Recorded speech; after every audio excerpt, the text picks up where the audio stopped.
is your RTC Weekly Download. Hello and welcome to the RTC Weekly Download. I'm Jim Dolan, and I brought along 2 half-hour programs for your delight and enjoyment, I hope. We'll start off with an episode of Suspense, Phobia, from 1947. After that, we visit with Mr. District Attorney and the case of the frying pan murder. That's from 1953. But are you ready for Suspense? Here we go. By transcription. Suspense. Tonight from New York, Roma Wines present Miss Eva Le Gallienne, distinguished star of the New York stage in Phobia, a suspense play produced, edited, and directed for Shenley by William Spear.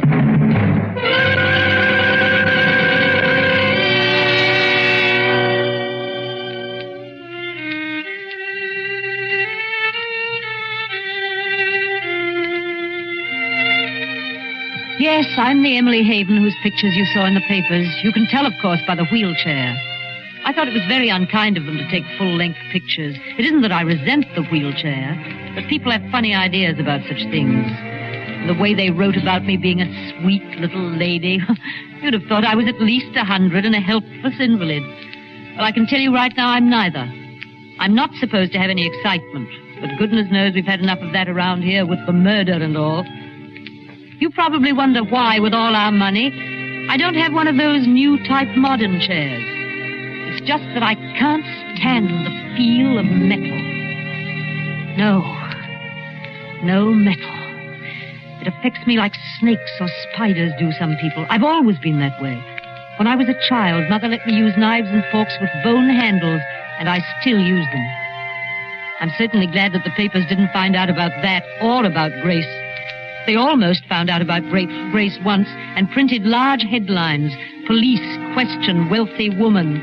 You probably don't remember it because they never did learn why she was questioned. That was some time ago. Grace had just returned from shopping. Emily, I'm home. In here, Grace? Did you bring my book? Yes, here you are. And I brought another one I thought you'd like. I'm tired. Sit down. We'll have Anna bring some tea. Let's have a look at your loot. What do you mean by that? Why, the things you bought, of course. Oh, I guess I'm so tired I'm jumpy. Come. There's 2 gentlemen to see you, Mum. Oh, bring some hot tea, please, Anna. Do you like something to eat, Grace? Not till dinner. Just tea, then, Anna, and show the gentleman in. Yes, Mum. Why don't we let her go and get someone who doesn't answer yes, Mum, to everything? Well, you know we couldn't replace Anna. She knows us too well. Why do you say that? Well, you are jumpy. I only meant that she knows our likes and dislikes and humors us. I suppose you're right, but I don't like the way she watches us. Oh, that's just Anna's way. She doesn't mean anything by it. Miss Haven? Yes? I am Henry Lane. I'm assistant store manager at Bradlock's. Oh, yes, Mr. Lane? One of our store detectives observed your sister's unusual actions today and reported them to Sergeant Cole. Oh, pardon me, this is Sergeant Cole. How do you do? I didn't want to turn it in till I talked to Lane here. Yes. Yes, Sergeant Cole wisely came to me, and we are here to rectify the error. I'm afraid I don't follow you, Mr. Lane. I'm sure there's a satisfactory explanation to your sister's behavior. Well, get to the point. What he's trying to say is that I took some things from the store without paying for them. Grace! That's what was reported to me. You admit that you took these things? I just admitted it. Why, Grace? Impulse, I guess. But you have plenty of money. I know. I think that's what starts the impulse. You mean you've had the impulse before? Is that an official or a social question? Well, don't be flippant. I'm not. The whole thing is a farce. We've always gotten everything we want by signing a check, and we'll continue to do so. Do you think if I were anyone else, we'd be sitting here like this? Miss Haven, No, I'd be sitting in jail waiting to be questioned. I'm at a loss. I've taken things before and probably will again. Mostly I don't even want the things. It's the thrill of taking them. You've said enough, Grace. Are you going to arrest me now, Sergeant? Arrest you? Grace, will you see if Anna's made tea and bring 2 extra cups? And a checkbook? Grace. I'm sorry. This comes as a shock to me. Beats anything I ever heard. Believe me, I regret having to trouble you like this. Oh, you've been very considerate. I'm sure we can rectify the entire matter. If you'd care to estimate the amount... It sounds like a bribe. No, lady. not at all. Let us say retribution. Oh, I don't know. I feel that it's only right that you should receive something for your time and regard, Sergeant. I don't know, lady. I don't want to press charges. And in the future, Mr. Lane, if you will assign someone to watch my sister when she's shopping in your store, you may send the bill for the unpaid items to me. Yeah. There may be a slight fee. Oh, yes, I understand. Now, if you'll hand me my pen and checkbook. Of course. Thank you. Well, let me see. There. There you are. Miss Haven, I think I hear Anna coming with the tea.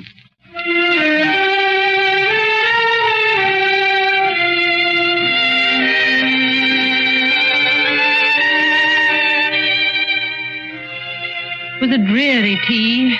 There were little frosted cakes. Sergeant Cole dropped crumbs all over the rug. And Mr. Lane said, between noisy sips.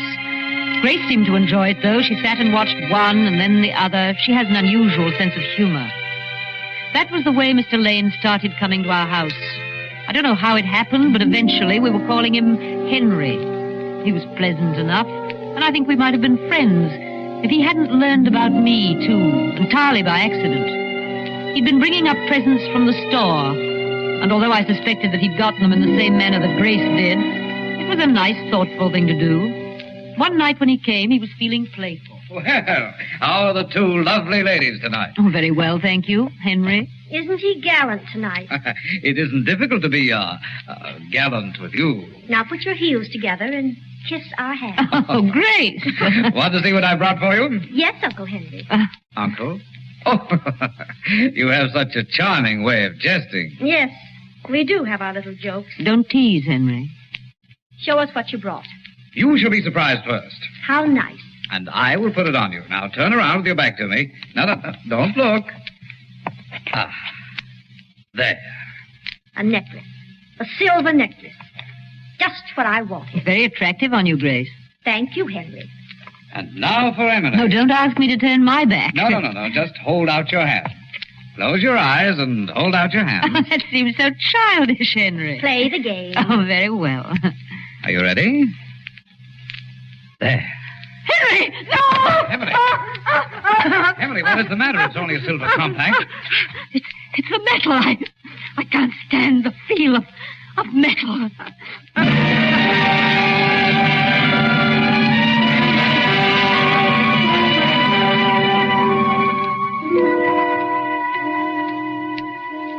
May sound silly, and it may be silly, but I do think my phobia saved my life. As you know, we have a large amount of silver in the house, and although I have an aversion to touching it, I like to see it around. Grace is always bringing home some piece. It reminds me, I wonder if she... Oh, no matter. Oh, I'm awfully tired. So awfully tired. Would you excuse me a moment? I think I'll just have to lie down for a moment. Yes.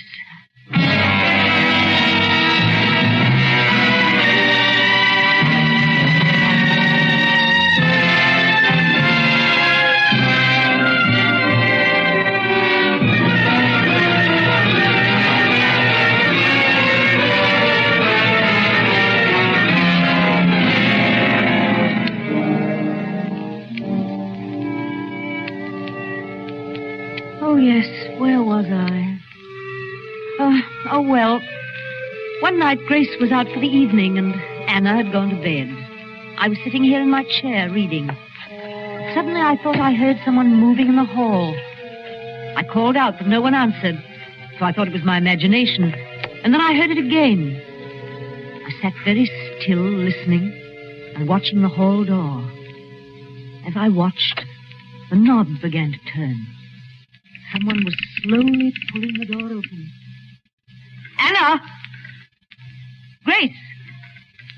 Anna, is that you? Answer me. What? Who are you? Why do you have your face covered? Keep quiet. I will not keep quiet. What do you have in that case? I said keep quiet. Silver. Well, that's our silver. I don't want no trouble with you. You put that silver back or you'll have trouble. I'll phone the police. I'll call for help. This says you won't. Don't point that gun at me. You can't scare me with that. I haven't long to live anyway. You ain't gonna have long to live if you don't stop that yapping. Stay where you are. Do you hear me? Stay away. Now, look here, sister. I ain't kidding. Now, you look here. You ought to be ashamed, a great big man with a gun robbing a helpless lady in a wheelchair. I warned you. Besides that, you're very rude. Take your hat off in the house. Say, what is this? If you want to come into my house, you learn some manners and then knock on the door. Now, set that silver down and leave the room. Looks like I'm gonna have to tie something over your face until I can get away. Don't you touch me! Don't touch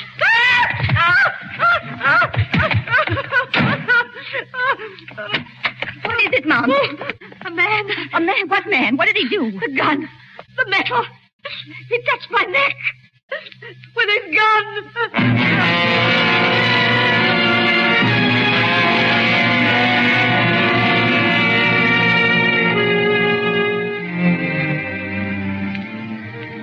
Anna became very excited and called the police. Heaven knows why. The man was gone and he had left the silver. I put her in her place by having her wash all the silverware and put it away. Sergeant Cole was furious when he came. It seems that he wanted to check for fingerprints. He was mollified, however, when he found fingerprints on the silver cabinet. I hadn't thought of that, so Anna had to wash that, too. Sergeant Cole came back to tell us that the fingerprints belonged to a man by the name of Mr. Scorchy Hood. He was wanted by the police because he had escaped from some penitentiary and was what Sergeant Cole called a killer. Mr. Hood was called Scorchy because he always shot people from close range and usually in the neck. Sergeant Cole thought it was very amusing when I said if he was going to kill me, he would have to stand back. I wouldn't have him touch me with that gun. Did you read those uncouth headlines in the papers? Wealthy woman, match for murderer, Haven defeats Hood. They made me sound like a pugilist. The papers are so unkind to people with money. One morning, Anna came into the room without knocking, so I said, Anna, I didn't ring. I've got to talk to you, Mom. Very well, Anna, what is it? It's about my brooch, the one my mother gave me. Well, what about your brooch? It's gone, Mom. You mean you lost it? No, I didn't lose it. It was in my room, and now it's gone. Well, you probably mislaid it. No, I didn't, Mom. I always keep it pinned to my Sunday dress, and it's not there. I don't see how I can help you. I thought maybe you'd like to replace it. Oh? What kind of pin was it? It was a cameo. But this time I thought I'd like to have one with some diamonds and little pearls. I don't understand. I've been cleaning Miss Grace's room, and she's got a lot of strange stuff there that nobody knows how she come by. Huh. She's even got a gun. You been snooping, Anna? Just cleaning, Mom. I did kind of look for my brooch. I see. Do you want your pen, Miss Emily? Oh, yes, Anna. Hand me my pen. Thank you. Let me see. There you are. You think that will replace the brooch? Oh, yes, Mom. Thank you, Mom. Well, payday in the middle of the month? Yes. I mean, no, just a little... Token, Miss Grace. Token of what? Let's call it pin money. That will be all, Anna. Thank you, Mom. Now, Mom, you tell me what this is all about. It's nothing, Grace, really. When you sign a check, it can't be classified as nothing. It was a pin for Anna. That isn't very funny, Emily. Pin money for a pin? What about a pin? She, lost it. Lost it? Oh, I see. Now, let's not talk about it anymore, Grace. But I want to talk about it. Poor dear, anyone can get money from you, can't they? Grace, please. I may have my impulses. But I've never taken anything from the servants yet. Grace, where are you going? What are you going to do? To collect and deliver. You just purchased a pin. And I'm going to find it and wear it.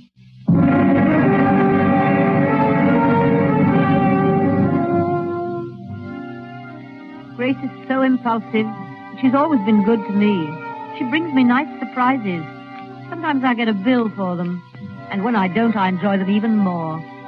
Grace is really very serious-minded, and she worries about trifles like leaving me alone with Henry. Henry never was dull, always full of new ideas. I've never told her that he proposed to me. It came as a complete surprise.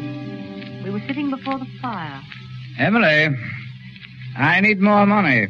I gave you a check last week, Henry, for your relief fund. It isn't very clear in my mind what relief fund that was for. Well, that doesn't matter now. The point is that I need a great deal more money. What is it for this time? For me, Emily. Oh, Henry, you disappoint me. So much more fun when you try to fool me. Oh, I'm tired of that. I think I'd like to marry into the family. Well, that's out of the question. I'm sure Grace would never consider it. Grace? Who else?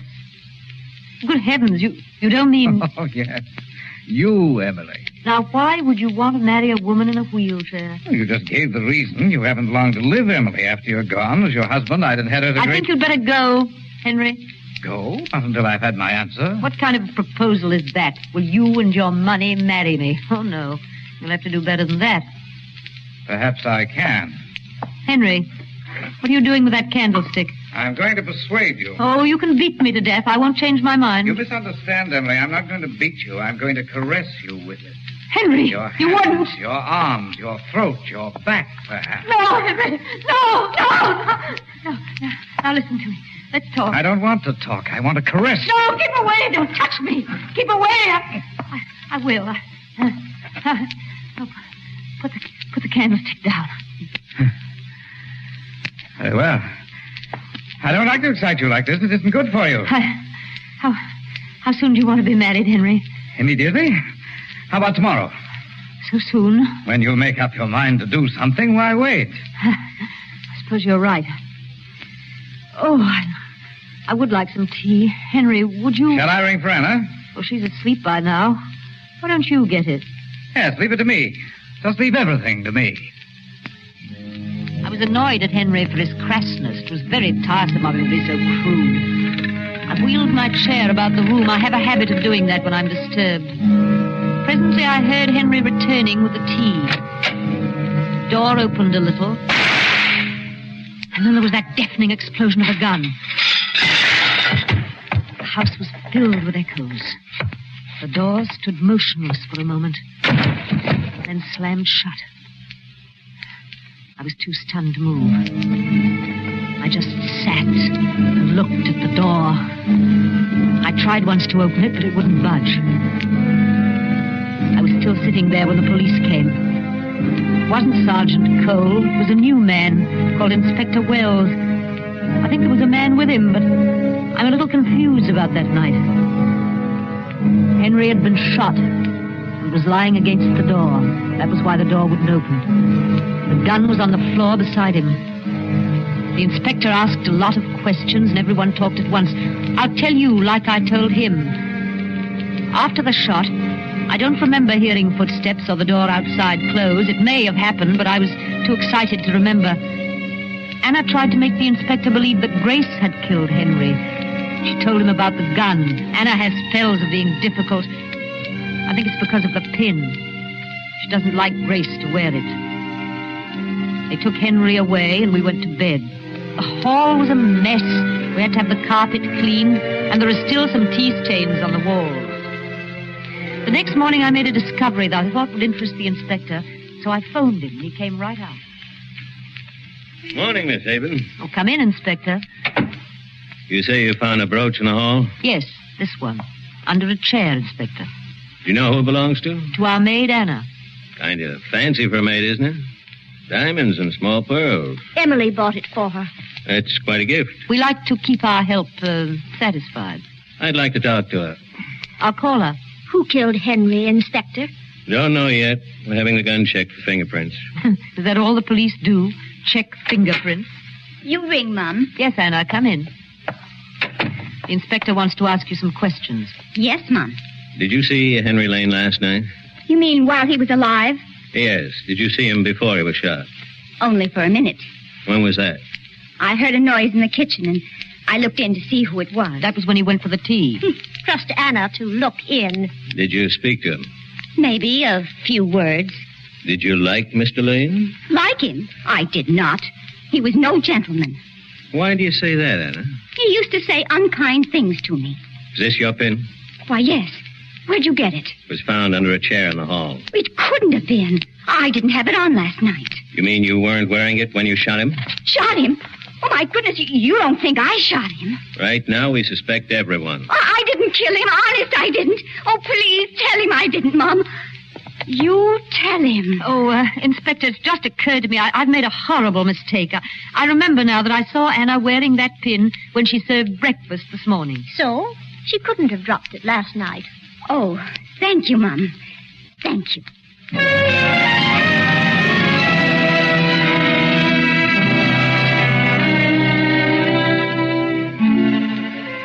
I don't think the inspector was convinced when he left. He didn't say he wasn't. He looked unconvinced. Was kind of a fib, but it was worth it. Anna has been an angel ever since. She cleans Gracie's room and never sees a thing. She even returned some things that Grace didn't know were missing. I gave Anna the pin and she put it back on her Sunday dress. The inspector phoned around noon. He was very excited. He said the blurred fingerprints on the gun belonged to Mr. Scorchy Hood, and that we should be very careful, as he hadn't been caught and he was dangerous. I asked him how we should go about being careful. He said to lock the doors and windows, and they would send a man to watch the house. I didn't think we needed to worry, for somehow I couldn't believe Mr. Scorchy Hood wanted to hear me scream again. But about 10 o'clock, Grace and I were sitting here discussing Humphrey Bogart when the hall door opened. Don't move. I've no intention of moving. What do you want? Shut up, sister. Don't call me sister. My name is Emily, and this is my sister Grace. How do you do? This ain't no social call. I'm glad to see you've uncovered your face. I don't know why you should cover it. It really isn't an unpleasant face at all. Don't start. It won't do you no good. Did you come to kill us? You guessed it, sister. Grace. Grace. Hey, what are you doing to me? Trying to confuse me? Why should you want to kill us, Mr. Hood? Because you made people laugh at me. The papers made fun of me. I can't stand that. Well, it seems to me you brought it on yourself. You came uninvited in the first place. What kind of talk is that? Sure I did, and I come the same way this time. If you're going to kill me, you'll have to stand away from me. You see, I have a phobia. A what? A phobia. It's something I can't help. Oh. Why don't you stand over there? Why? On account of my phobia. It'd be better if you stood there. Here? No, a little farther. Now? Yes, I think that's better. Oh, Grace, will you straighten the rug? Never mind. It worked. I guess she's unconscious. I'll call the man across the street.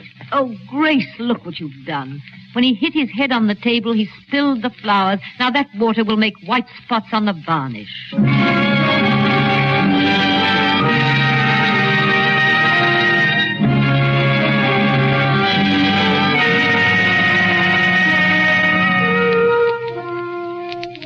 That's the way it happened. You know the rest. How Mr. Hood was wanted for several murders, so they executed him. I'm rather sorry it's all over. Seems dull around here now, and I did so want to enjoy my last days. The doctor says I've only 6 months at the most. I haven't told Grace my time is so short. It would cause her to fret. Grace worries so. That's why I didn't tell her that I took the gun and shot Henry as he opened the door, and then tossed the gun into the hall before he slumped against the door and pushed it shut. I hadn't even told her that Mr. Scorchy Hood dropped his gun that time when I screamed. You see, I didn't handle the gun with my shawl to save his fingerprints. It's just that I can't stand the feel of metal. Can't stand the feel of metal. They've been so kind, everybody. Here, I mean, in the prison hospital. Oh, you must excuse me. I'm so drowsy. They've let me have my own bed even from home. I couldn't lie on the prison cot they have, you know, with the metal and all.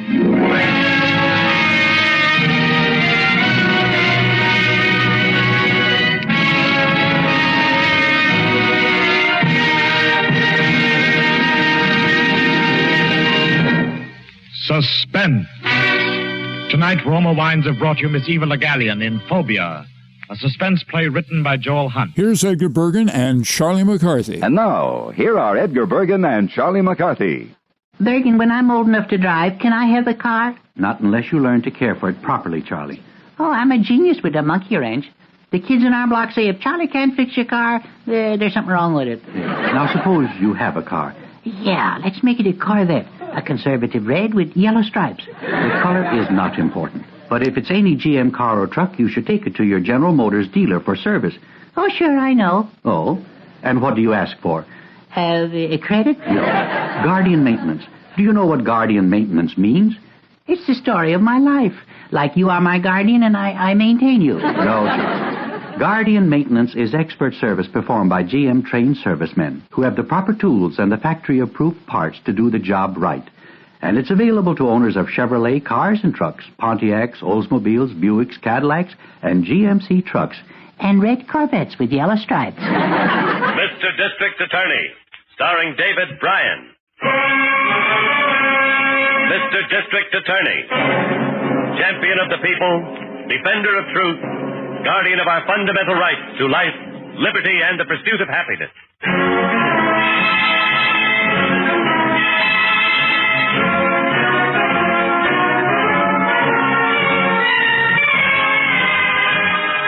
And it shall be my duty as district attorney not only to prosecute to the limit of the law all persons accused of crimes perpetrated within this county, but to defend with equal vigor the rights and privileges of all its citizens.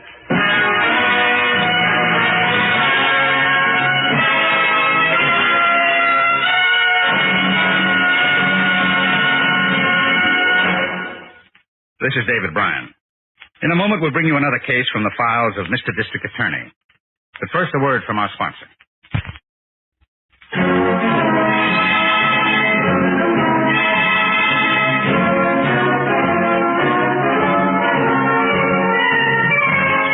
And now, here is our star, David Bryan, as Paul Garrett, Mr. District Attorney.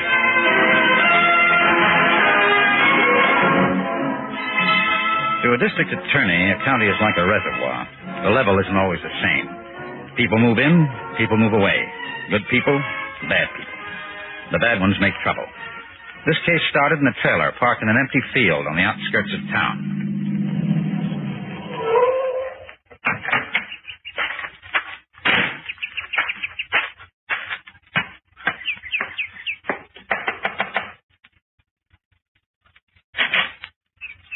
Howdy, Joe. Howdy, Russ. Ain't you gonna ask me in? Yeah, sure. Come on in.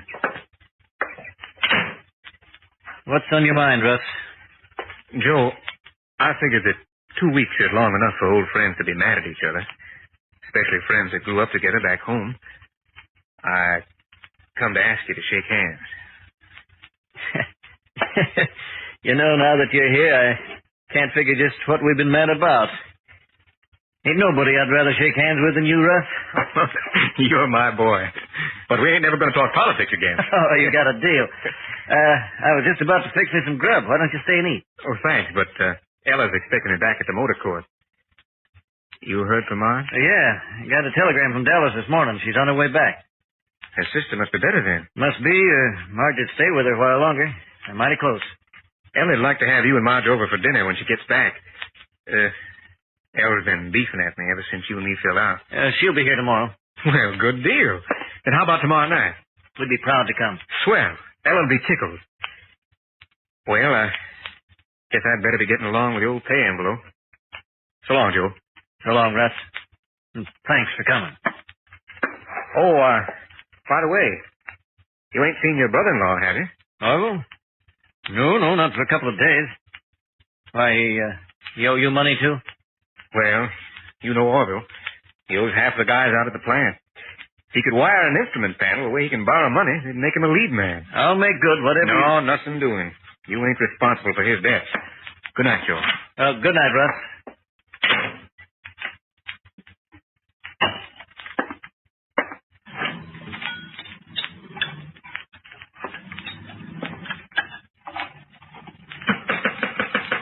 Just a second. Did you forget something? Oh, it's you, Orville. Who'd you expect? Russ was just here. I thought it was him coming back. I know he was here. I've been sitting out back long enough waiting for him to leave. Could have come in. Russ don't bite. Unless you got a reason for ducking him. Well, he don't like me. Reckon that's your fault, Orville. Oh, sure. Everything's my fault. How come you're standing up for him?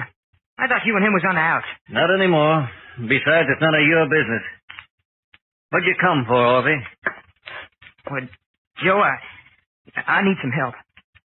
I got my check cash, and I guess I didn't notice it till I was almost to the rooming house, but I got a hole in my pocket. Hey, you see? I lost my pay. Do I look like a half-wit to you?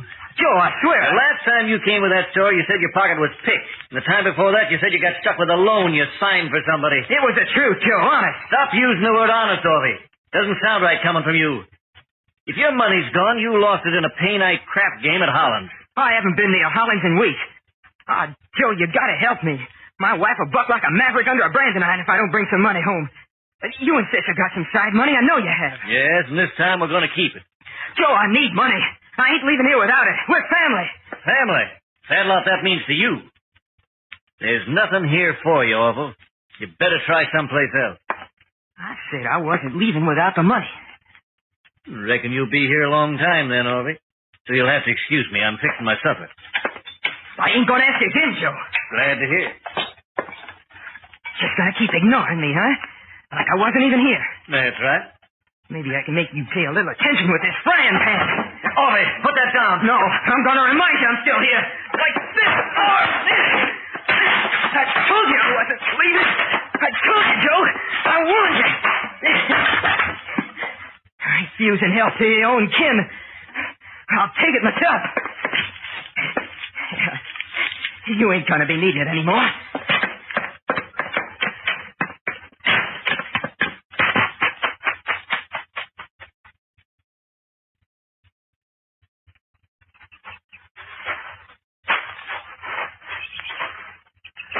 I kept the whole field blocked off, Chief.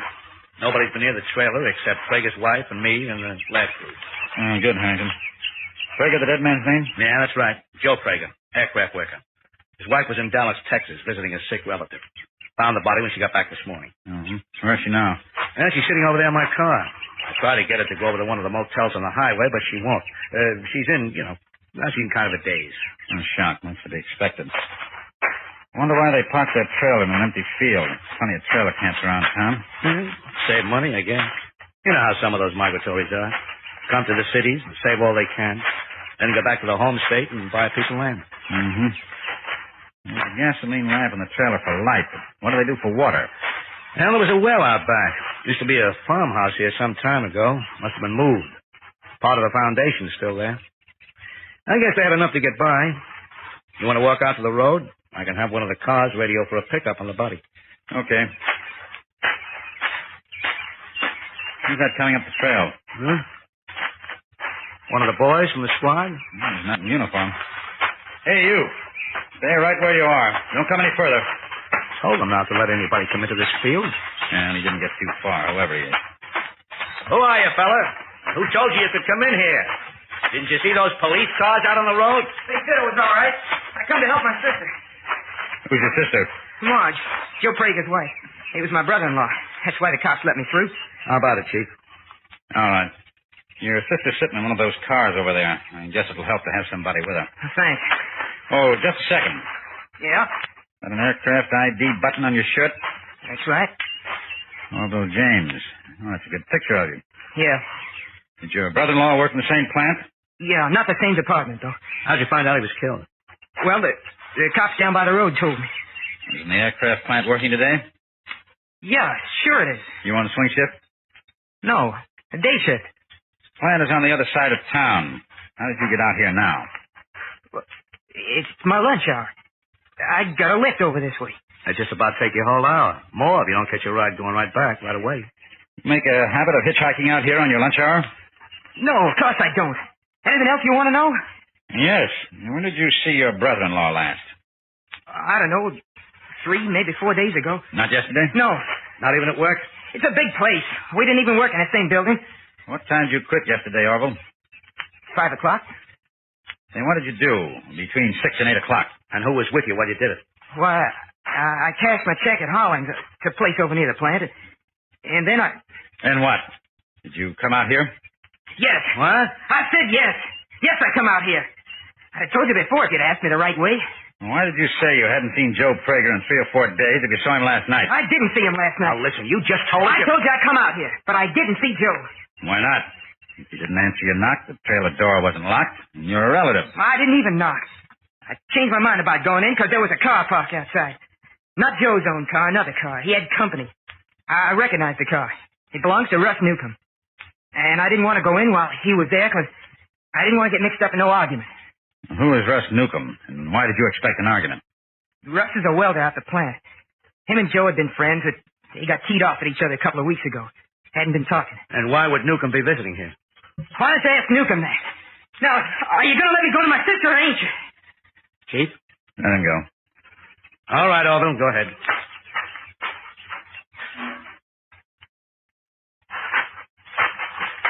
Yeah, looks like this one might crack easy, Chief. Yes.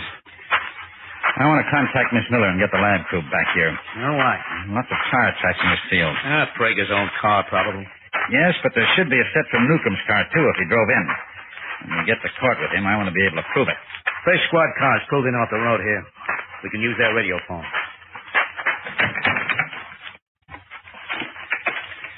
What unit is this? Now, let me see this number. There. 414. Thanks. 414 to Central. Central to 414. Go ahead, 414. Now, this is Mr. Garrett. Give me a telephone hookup to my office, please. Stand by.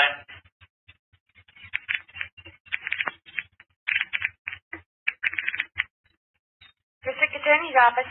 Mr. Garrett, Miss Miller. Yes, sir. I want a moulage crew from the lab to come back on this trailer case. Have them take castings of all unusual tire tracks that seem to be recent. Recent, yes, sir. I'll contact you again in a few minutes as Harrington and I drive in.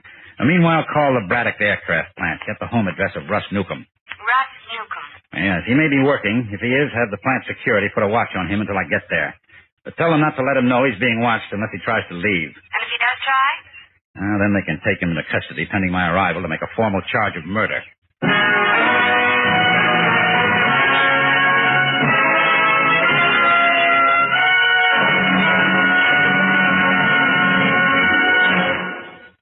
This is David Bryan. Before we continue with Mr. District Attorney in the case of the frying pan murder, here is an important message I'd like you to hear.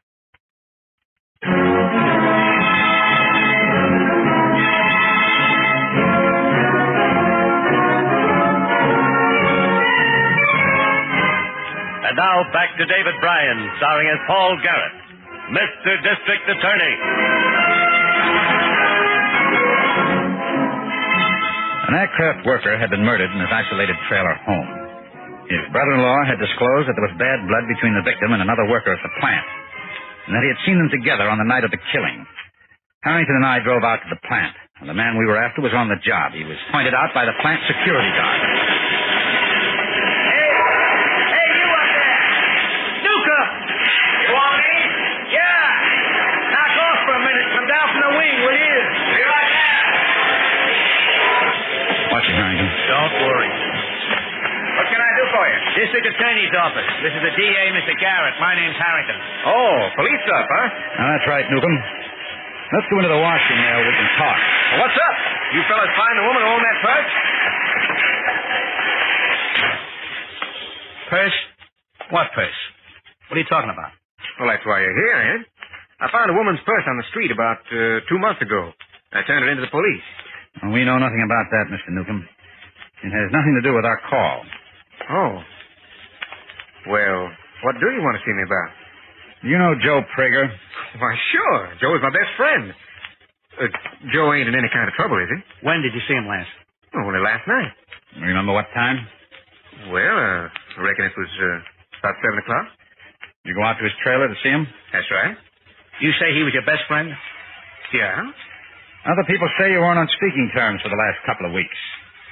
Well, we weren't. Until last night. We got in a dumb political argument one day during lunch here. Both got hotter than we should have. But you patched that up last night, huh? Yeah, that's right. That's why I went out to see Joe, to bury the hatchet. You sure you mean hatchet, not frying pan? Look, you fellas are asking me something, but you ain't telling me nothing. You talked politics with Prager again last night? No, we just patched up our beef. I asked him to bring his wife over to supper with us tonight, and then I left. That's all. And Prager was still alive when you left? What do you mean, was he still alive? Are you telling me that Joe's dead? Don't you know, mister? He was beaten to death last night with an iron frying pan. Joe? Joe Prager? Did you see anybody else at the trailer? No. No, we were alone. Just the two of us. Newcomb, the law requires me to warn you that anything you say from this point on can be used against you. Used against me for what? You're talking like I'm under arrest. You are under arrest for the murder of Joe Prager. But you're wrong. Take these off. What are you doing to me? What did you do to Prager? Get moving, mister. You take him in, Harrington. I'll be back at the office by the time you have him booked. Where you going? Down to the morgue. The body will be in by now, and I still haven't spoken to Prager's wife.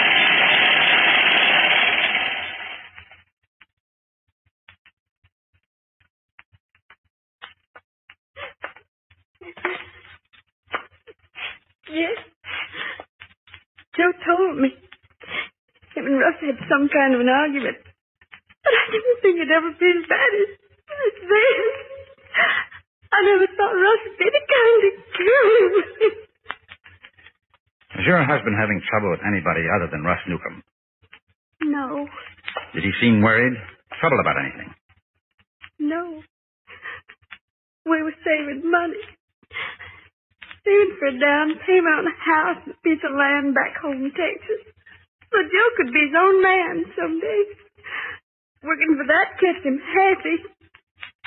Now I'll be using what he saved to bury him. I'm sorry, Mrs. Prager. Why did Russ do a thing like this to him? Why? I don't know. I've never been able to understand why men do a lot of things they do to each other. I'll be in the next room for a while, if you need me.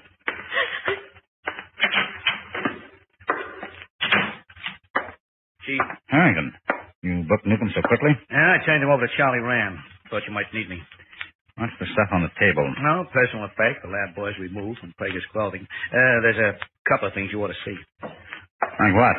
Well, his bank book, for one, was in Prager's shirt pocket. $930. Mm-hmm. All deposits the same. $80 each. Made every Friday, the day after payday. And he won't make any deposits today. No, but yesterday was payday. But Prager's pay wasn't on him. No cash at all? Just what you see there. Less than $1 and change. And he might have kept the money someplace in the trailer. Their boys checked it. Not a dime. When you turned Newcomb over to Rand for booking, did Newcomb have any money on him? About $5, that's all. He's had since last night to hide the money, though, Chief. All we've got to do is find out where he hid it, and we've got a double motive for the killing. The bad blood for the argument they had, and robbery. The robbery makes me wonder if we've got any motive at all, so far as Newcomb is concerned. Well, what makes you say that? You remember what Newcomb said when we picked him up at the plant about finding a woman's purse and turning it over to the police? Yeah. I want to find out if he actually did, and if there was any money in the purse. What's the connection? A man who finds money in the street and turns it over to the police isn't liable to commit murder in the commission of a robbery. I'll call Miss Miller and have her check the police lost and found while we're on the way in. While she's at it, I'll have her check with somebody else. Who? Newcomb's butcher. Newcomb's butcher? That's right, Harrington. Newcomb said they were expecting the Pragers over for dinner tonight. I wanted to find out what kind of meat Mrs. Newcomb intended to serve.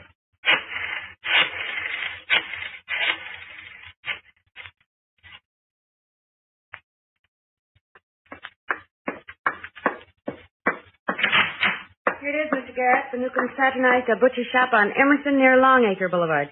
Now, what about the order? Mrs. Newcomb ordered stewing beef yesterday for tonight's dinner, but she called up this morning and changed the order to lamb chops. 8 lamb chops. Is that a usual order? 8 chops?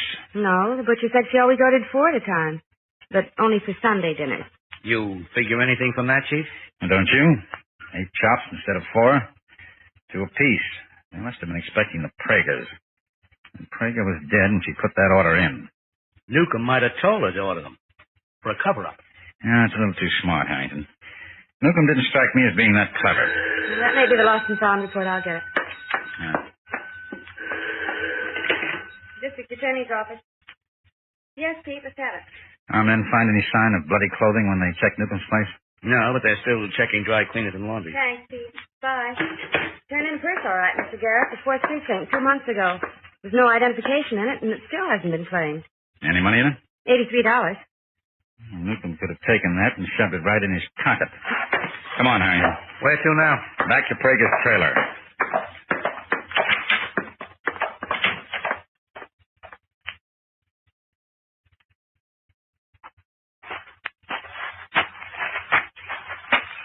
I don't know, Chief. We fine-combed the place, and there's nothing we didn't see before. I see a deep heel and pointed toe marks on the ground there. A lot of them. Prager's, Chief. He wore Western boots. Some regular shoe marks here. Not many. Where? Damp ground leading toward the well. Yeah, it might have been one of the lab boys coming back for a drink. I don't think so. Why? And whoever it was sat down here, leaning back against the well with his feet stretched out. You can see where the edges of his heels were resting on the ground. Cigarette butt there, too. I want that lab crew back again. What for? To drag this well. For what? We've got the body and the murder weapon. I'm looking for clothing. Newcomb or anybody in a car might have driven away from here in bloody clothes and changed at home. But it was somebody on foot. They'd have had to hitchhike or take public transportation. They wouldn't try it in bloody clothes. You're figuring on Orville. Orville said he came here at 7 o'clock after he cashed his check at Holland's. Yeah. Now, you know what goes on at Holland's on pay night. Nightroom crap game in which Orville lost. How do you know? Because he left early. The winners don't leave early. The other players make them stick to the end. Yeah.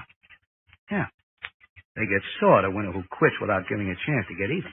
Let's get that crew out here.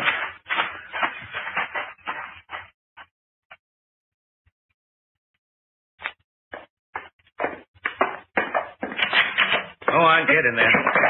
Stop your pushing. What's the idea? What's this all about? Hello, Orville. Yeah. What's the idea pulling me away from the ballgame? What do you want now? A few things rolled up in that bundle on the lab table that you might be able to identify them. What are they? Open it. Find out. We found them in the well, behind Prager's trailer, wrapped around a rock. Go ahead, Orville. Open it. Oh, whose are they? Joe's or Newcomb's? We want you to tell us. Blood on them is Joe's. We know that. What's the matter, Orville? You look kind of sick. I'm just upset about Joe, that's all. I was at the funeral home with my sister almost all night.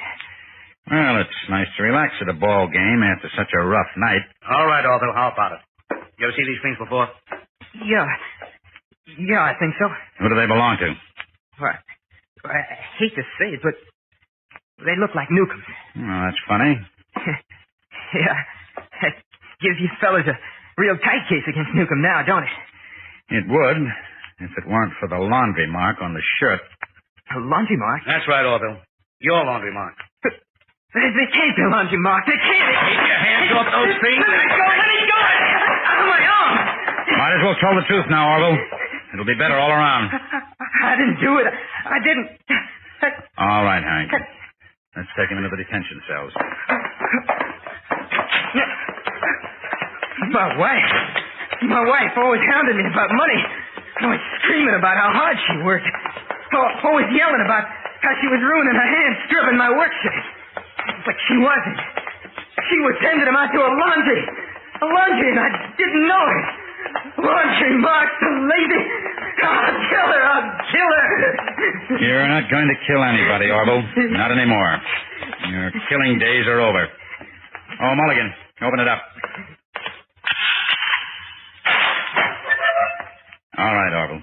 Inside.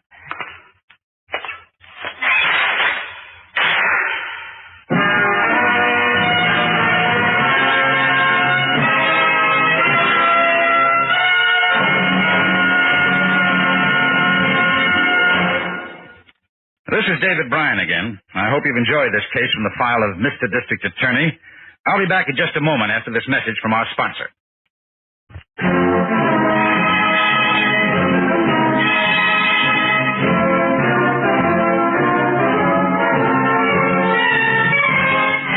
Now, here is the star of Mr. District Attorney, David Bryan, with a word about the program you have just heard. Orville James was tried and convicted on a charge of murder in the first degree with a mandatory death sentence. The case was appealed and a new defense of temporary insanity was made. But both the psychiatrists and the appellate judges ruled that Orville James was sane. He was subsequently executed in the manner prescribed by law. During all his time in the death house, he was alone. He never had a visitor. Now, this is David Bryan inviting you to join us when we present our next case based on the facts of crime from the file of Mr. District Attorney. Mr. District Attorney was originated by Phillips H. Lord.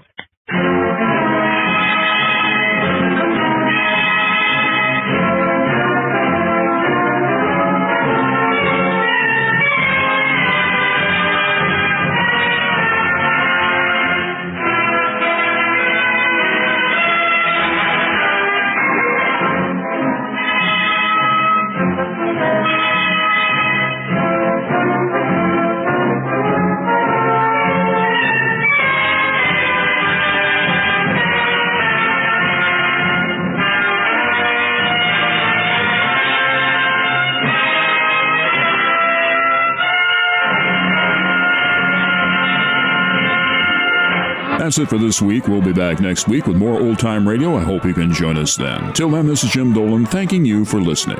The RTC Weekly Download is produced by Chris Stone and Jim Dolan.